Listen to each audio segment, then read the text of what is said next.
Recently, as I've been a pastor, I've been working with coaching, and that is to say administrative coaching and spiritual direction and things like that.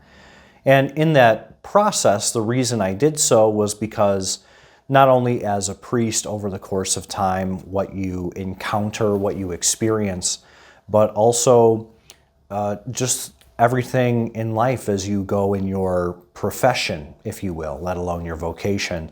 Oftentimes you feel inadequate to the task. There's so much more that you don't know compared to what you know, even if you spent years learning it. And in that process, a phrase came to mind for me that, although the distinction seems simple, I think has some depth to it. Namely, of being asked, are you working in your ministry or on your ministry? In your ministry, meaning tasks, timetables, expectations, results, things you have to do, versus working on your ministry of who are you? In this case, who am I as a priest? Who am I as a man? Who am I as a member of this parish or this presbyterate or what have you? As I began to reflect on that, I found that it had a broader application, especially as I work more and more with people as leaders here at the parish. Namely, for example, just take some of the normal parish ministries that any place may have. Eucharistic minister, working with the homebound, right? What does working in that ministry look like? Well, go to Mass, take the communion that you need, go to those houses, pray with them, administer communion to them, talk to them, and all the rest. And it's true that working in our ministries is important, but what does working on that ministry work like? What about with lectors? What about with service to the poor? What I mean is that you can get so caught up in what you have to do, you forget to work on yourself and on your ministry, how to go deeper into it. If it's a personal expression of your faith, how to go deeper into it in how it's drawing you closer to God, rather than just looking at it as a task. Likewise, consider this, that for myself here at this parish, let's say that on top of the meetings, on top of the consultations in regards to weddings and doing baptisms and saying Mass and preparing homilies. Just this past winter, we found out that we had several hundred pounds of R22. There was a leak in our HVAC system in the church. And now thinking about that, how do we prep? How do we plan for that? Over at our school with all the different things in many parts, 100-year-old building and 30, 40, 50-year-old equipment, 70-year-old equipment. And do you begin to see that as I talk about that, I never once mentioned prayer. I never once mentioned my relationship with God.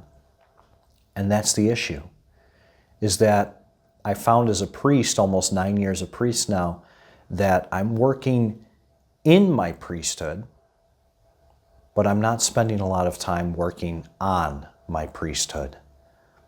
And as I began to reflect on that aspect of me, just being caught in this constant loop and cycle, I began to think of our other ministries here. And then beyond that, just thinking of everyone's life in general. You could just as easily transpose that question, are you working in your family or on your family? Are you working in your marriage or on your marriage?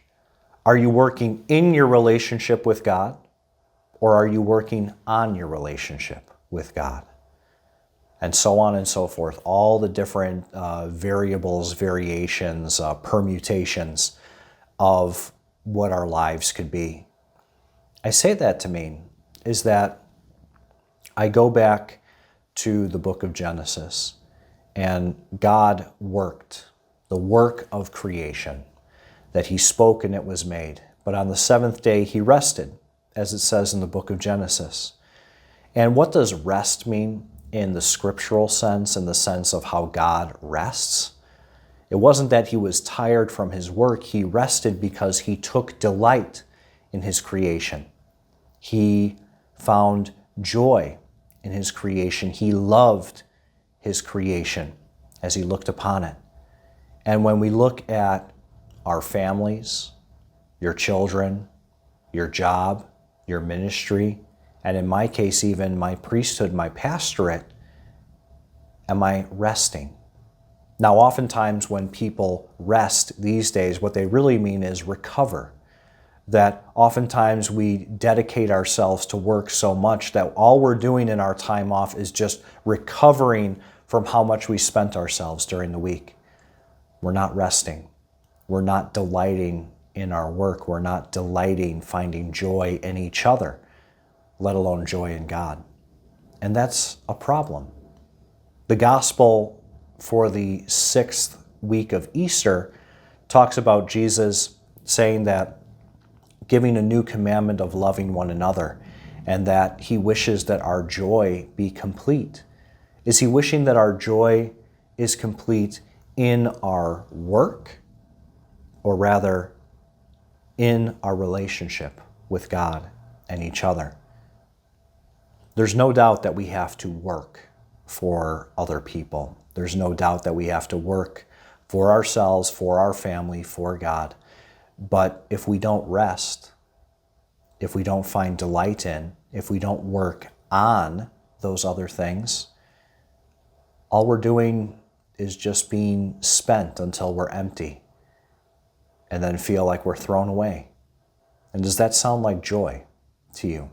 Does that sound like purpose to you? And I encourage you then to consider what it means to genuinely rest with God, what it means to rest with your family, what it means to rest from your labor, to take that time. One suggestion I give to you, and there are many, but I'll just give you one, hopefully perhaps that you can act upon, and it's detachment. What can you detach from?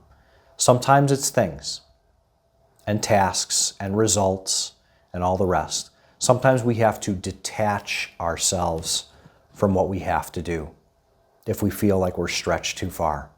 That can be easy. We can look at food, we can look at things, we can look at tasks, all the rest. But beyond that, detaching ourselves from expectations. What do we expect ourselves to be? What do others expect us to be? And are they just? Are they proper? Are they motivating us towards holiness, or just coercing us to be a certain way? That's not something that is a flat answer for everybody, but something for us to pray about and reflect upon. And beyond that, the expectation of appearing strong and perfect in front of others. Because let's face it, none of us are perfect, so we're not attaching ourselves to perfection, we're just attaching ourselves to the appearance of perfection, of which we are not. So why even bother? So how do we detach from things, from expectations?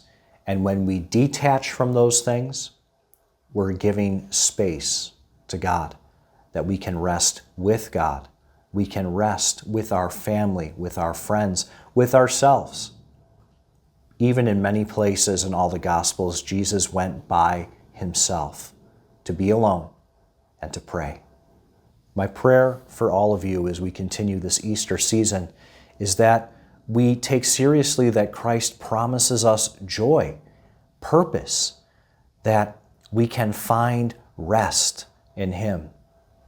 The only way to do that is to ask ourselves whether it is we're working in this life or working on our life.